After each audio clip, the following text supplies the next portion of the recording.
Hello. Scare you?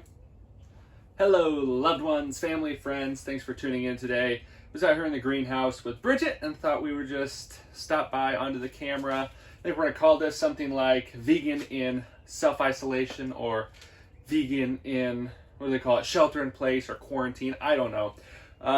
But if you're like 30% of the world right now, you are in some sort of shelter in place, self-isolation, limiting to less meetings of less than 10 people, the whole shebang. And it's a time where a lot of people are feeling like they've kind of lost a lot of control or not sure. There's a lot of uncertainty out there. And I know for ourselves, we're pretty set up well. We've got a homestead that we grow most of our food, and we've got friends and loved ones around who, if we did need something, they could be of assistance. But there's always unknowns, and I guess today, I'm out here with Bridget, and I just want to talk about a few things with all the unknowns that are out there, all the things that are out of our control, thinking about the things that are actually in our control, the things that we have the power to change, or the things that we can actually make a difference in our own lives. And so I wanted to talk about that for just a few minutes. I think really one of the big things, one of the most important things that when the world is out of our control, it seems like at the moment, one of the things that we can really grab a hold of and take control of is how we react to what's happening around us, right? We can't control whatever pandemics are happening or whatever, the government does or all this stuff. Now, there's certain things we can do, right? We have certain powers. But in general, the thing we can do is how we react, right? Is we can decide how we're going to react to it. And I know for us, it's been with all that's going on, right? We're out here in the greenhouse, and a reaction that we've had is making sure that we're going to be well stocked, well supported here, going into the summer months, going into growing our own produce. And we're here in the greenhouse. We've got the crickets and the birds. It sounds like the insects and the birds are having a little fight out there, but that's something I can't control. That's something that you can't control. That's something that's actually beneficial, because we do want the bugs and the birds out there, right? The bugs, the beneficial bugs, are eating the unbeneficial bugs, and then the birds are eating, hopefully, the beetles and things that we don't necessarily want around our crops. So we can't control that. But we can control what we're growing, right? I've got tomatoes and peppers and eggplants, and we've got potatoes and beans and oats growing on the farm, and things that are here to sustain us. And that's one of the big things that I think you could take away from whatever's happening, right? Is to say, you know what, if I'm worried about certain food supplies, if I'm worried about, kinks in the supply chain that brings me my breakfast, well, maybe it's time that you start worrying about, or start taking that into your own control and saying, you know what, I'm going to start growing my own potatoes, sweet potatoes, oats, whatever that is that you personally enjoy, that you would say, hey, if it were to get taken away from me, I want to be able to grow it myself. So why not start growing it now? So that's a really big one.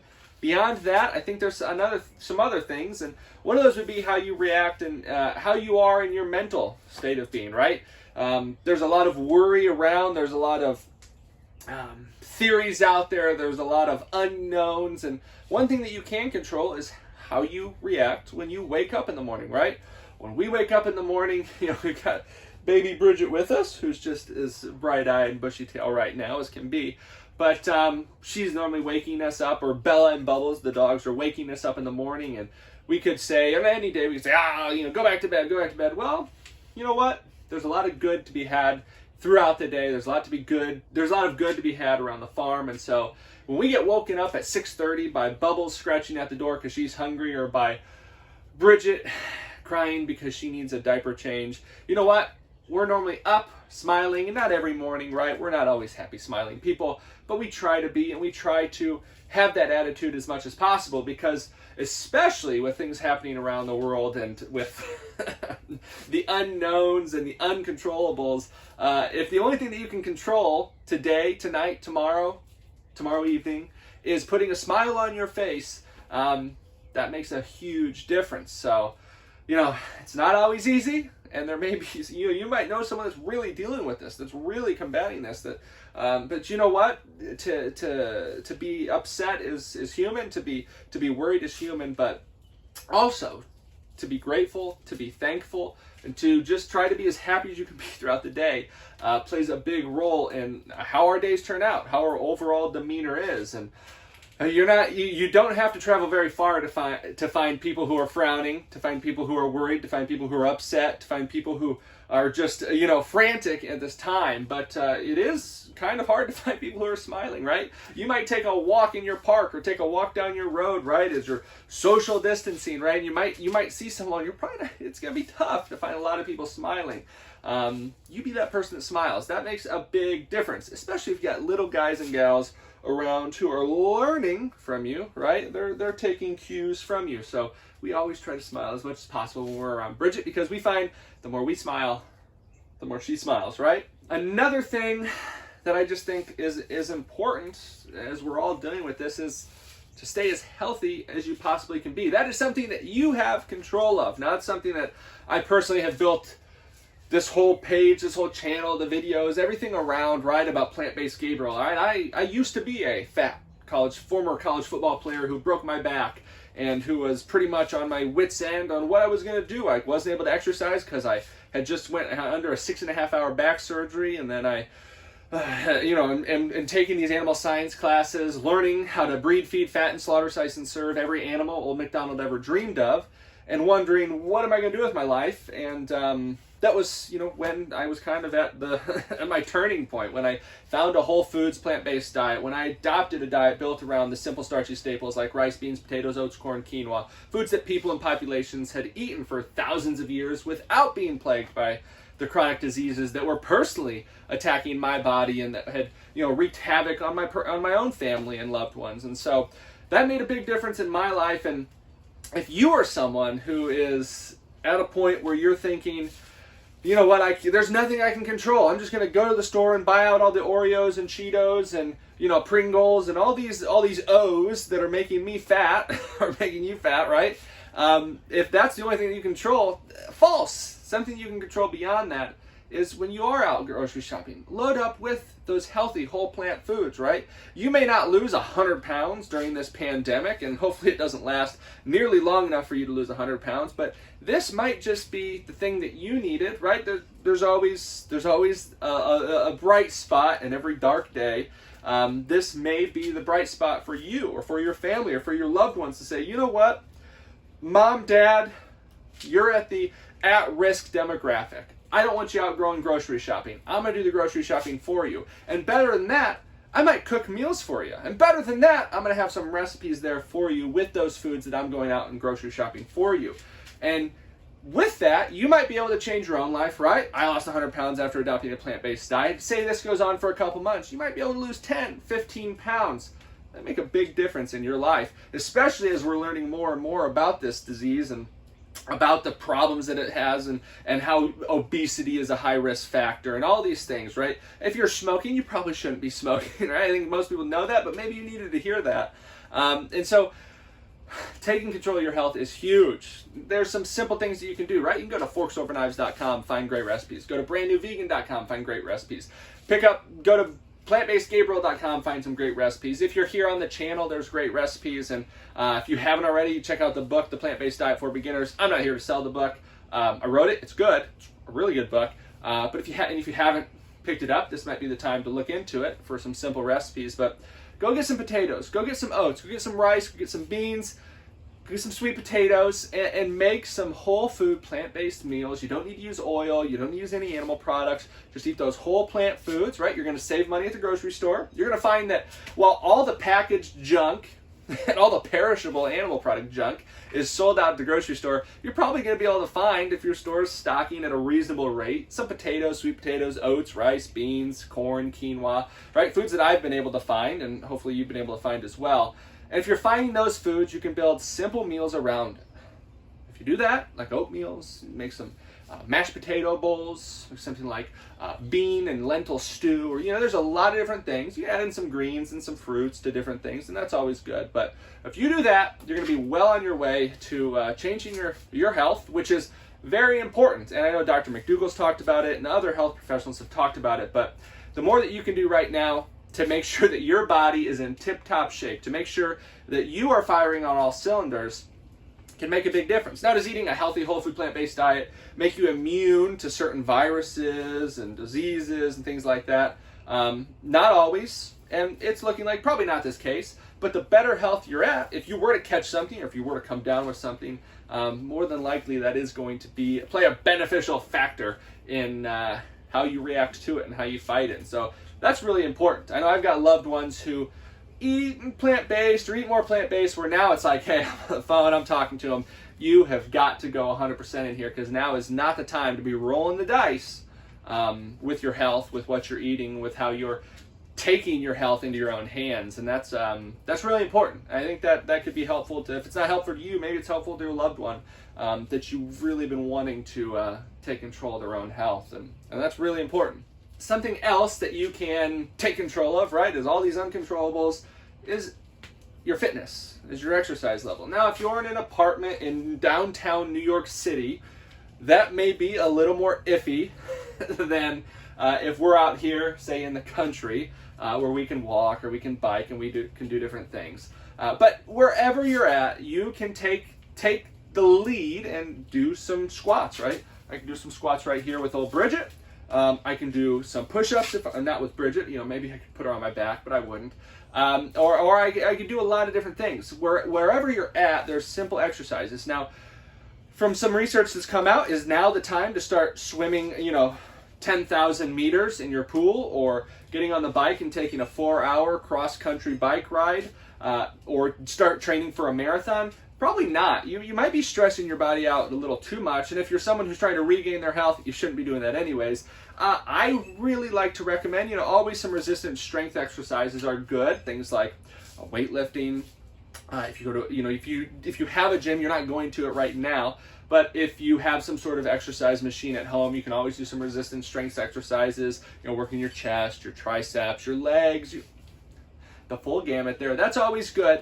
But beyond that, I really do enjoy more so longer interval, lower intensity exercises, like taking a walk. If you're a jogger or a runner, a nice easy jog. Nothing to go burn 1,000,000 calories or try to, lose your breath or try, chasing cars or anything. We're talking about nice, easy pace. It's going to get you moving. You're going to breathe some fresh air. Hopefully, if you have the ability to get outside, okay, and be able to be at a safe place outside. We'll just say that, and then just breathe that fresh air and be able to move around. That's also going to play backwards into some of the previous things that we talked about, right? Is thinking about your mental health. You get outside, you get walking, you get exercising. I know many writers, comedians, authors that, as an author myself, to be able to be outside walking, you come up with some of the best ideas. You just have this clarity that you never have. No music, nothing, just clarity. Not that you can't have music, but if you're trying to gain some sort of clarity, then I'd recommend just going outside. A longer interval, lower intensity exercise. Go for a walk, go for a stroll, get out there, breathe that fresh air, get that mental clarity. It's going to help you with your overall mentality with what's going on. And it's also going to help with your health, right? The more movement you're doing to a degree is always beneficial, or is going to be beneficial to your overall health. So that is something I would highly recommend. What else, Bridgette? What else have we been thinking about that we wanted to tell the world? Well, if you haven't met Bridgette, I'd like to introduce you to Bridgette Rose, a beautiful baby who is, how old are you, Bridgette? Bridgette is almost 3 months old, so I think you're you're what, 11 and a half weeks old today, something like that. So happy 11th and a half week party or whatever, anniversary. So yes, I think the last thing, I think this is a really important one, and is it more important than the other ones? I don't know, but talking to loved ones, staying connected. You hear this social distancing. Kramer, who's he's a financial person, on one of the big channels. He's kind of a crazy financial person. He made the statement that he thinks we should change it from. And if you notice, I'm rocking here. It's because Bridgette's a fan of constant movement. I don't have to go to the bathroom or anything. I just am moving for Bridgette's sake. But Kramer had said, I think we should stop calling it social distancing and call it physical distancing. Now, if you know what that is, there's this whole 6-foot thing, and this shelter in place and self-quarantine at home, all this stuff that's happening. right? But I think that was really smart. I really liked that. You know, we think of social distancing, it's almost like, oh, get away from me, get away from me. I'm going to have a frown on my face so you don't try talking to me. And that's not necessarily beneficial. Now, I'm not saying you should go out and start shaking everybody's hands and start, you know, hugging all your buddies and stuff. Now is probably not the time to be doing that.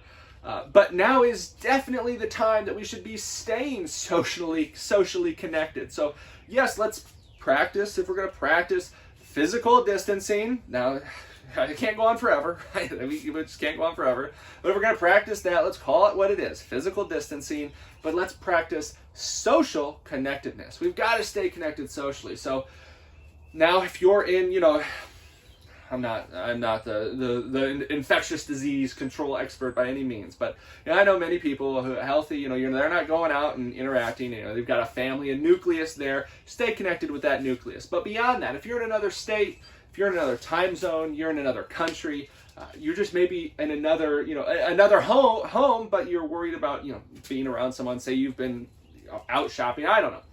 Staying connected socially is super important. Now, a rabbit just ran by the front of the greenhouse at the. I'm glad it was a rabbit. It was kind of, but staying connected socially could mean calling a loved one. It should actually mean, if you ask me, calling a loved one every single day and calling multiple loved ones. Because right now, yes, I know people are working from home, but that's taking a certain amount of time. Take a lunch break. Call a loved one. When you get off of your work, you stand up from your computer, call a loved one. We've got all these different capabilities. FaceTime a loved one. I know Dr. Miller, my wife, has been FaceTiming her family, like a group FaceTime with all the, you know, she'll just, boom, put it out there. You know, not everybody can make it, but people who can click on it, and they all FaceTime. Bridgette gets to see her nieces, or not nieces, her cousins and aunts and uncles. And, you know, I FaceTime a lot of my family and, you know, talking to friends and staying connected socially. It may seem like it's way down here in the totem pole, but ladies and gentlemen, we are going to get back to work. The American economy will be back better than ever. It's taking a beating right now, but we are going to get back. Now, how long that's going to take, I don't know, between the time to get back to it, and how long it's going to take to recover, I don't know. It really depends on how long this all takes. But when it does get back, we hopefully can pick up right where we're off as much as possible, and that's really going to happen by staying connected socially, staying connected with loved ones, family, friends, and beyond that. Even if it didn't have anything to do with that, it's good for your mental clarity. You can take control of that. It's good for your overall health, right? The more you're around loved ones, you know, we see it in Dan Buettner, the blue zones. This social connectedness plays such a huge role in people who live a long time, because they have this family, this nucleus that they're able to bounce things off of, or feel a sense of community, feel a sense of home with these people. And so that is really, really important, and hopefully you're practicing social connectedness while we are kind of all as a world, or 30% plus of the world right now is practicing what we're calling physical distancing. That's what we're calling it. Kramer said it, I'm saying it, so physical distancing. And that's, you know, there's a lot to be said. If you have any comments or questions, I'd love to answer them. I'm hopefully going to be doing this more. Like I said, I think we're going to call this something like vegan in quarantine, or vegan in, you know, isolation or something. But I know a lot of you we're all sitting kind of at home, where there's a lot of worry, there's a lot of questions, there's a lot of unknowns. And hopefully you took today's video and were able to kind of utilize it to maybe think about the things you can control, because those are the things that I think we should be worrying about. That should be taking up 90+% of the time up here, right? 90% of the time, what your hands are doing, what your body's doing, is the things that you can control. The other 10% will drive you crazy. And if you make that 50, 60, 70, 80% of what you're doing, the unknown, worrying about it, you're just going to be up a wall, and you're really no good to anybody if you're just worrying about the unknown all the time. And I have to say that for myself as well, because I'm sitting there, oh no, what's happening? You know, what's happening? And for me personally, it's nice to be able to sit back, get some exercise in, make sure I'm eating healthfully, and really be able to take in, you know, take account for what's happening around me. Realize that I can control my reaction to it. I can control what I'm putting in my body. I can control what my body's doing. I can control the people I'm talking to and the company I'm keeping. And so by doing that, you feel a lot of control when it feels like there's nothing we can control around us, and that's important. That is important. Bridgette, you have anything left to say? You're kind of taking a little nap. Mom's going to be happy that you're being nice and docile. She's wearing her her hippo outfit tonight. But you have anything to say? She's a daddy's girl. But we do spend a lot of time out here in the greenhouse. But there was that rabbit, walking back again. The rabbits have become quite friendly. We put a fence around the garden, so they're not able to eat all my salad greens and eat all the brassicas and stuff. So they're I'm okay with them being around as long as they don't find a way into the garden, right, Bridget? Yeah, we put a lot of time and energy into the garden. We want to keep those food for us. Yeah, she's putting her bulldog face on. How about that? Well, everyone, if you haven't heard it already, I love you. We love you. We hope you're staying socially connected. We hope you're taking care of your body. We hope you're, staying in the right the right mindset in all this. And we hope that you're taking control of how you're reacting to what's happening around us, because that's really when push comes to shove, that's one of the first things, or one of the only things that we really do have control of. So we love you. We hope you enjoyed today's video. We'll be back for round 2 of Vegan in Isolation, or Vegan in something, very shortly. We'll talk to you soon. See ya.